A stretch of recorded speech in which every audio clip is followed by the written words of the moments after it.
So in talking about thinking, I know this has an obvious answer, and I'm actually asking beyond this. But where do our thoughts come from? So oftentimes I'll have thoughts and I recognize them as even not my own. What is that? Is it part of the condition of being alive? Going a little bit beyond it, thought is, there's such a thing as a collective mind. Many thoughts are not your thoughts, really. They arise in the collective mind. One could almost think of them as little bubbles floating around.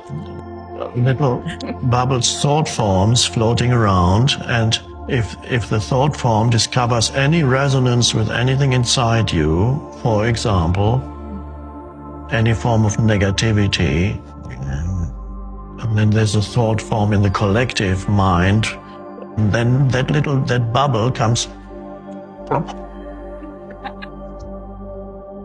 and before you know it, the irritation has become something bigger.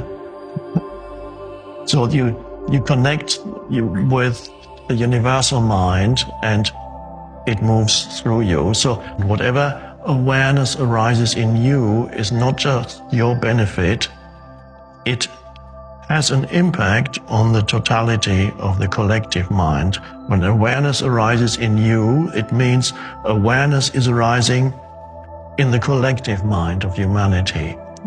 So it's not just a personal thing. In the same way that any thinking that takes possession of your mind is not really personal. There is no personal thought as such. It pretends to be personal. It's the human collective mind. You pick it up, and then it gets hold of you, and then many humans live virtually with a mind that has taken possession of them, pretends to be them, and they're stuck with it. And without knowing it, often they are our most basic assumptions, how we interpret the universe and the world around us.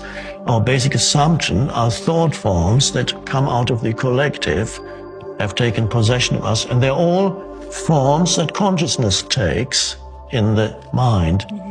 And that's all fine in itself. It's fine if there is an awareness. But if thought is all there is, it becomes destructive and insane. Thanks, Eckhart. The thing that occurred when you shared your answer, thank you, is that the thinking isn't something I need to war against, but rather it's a tool.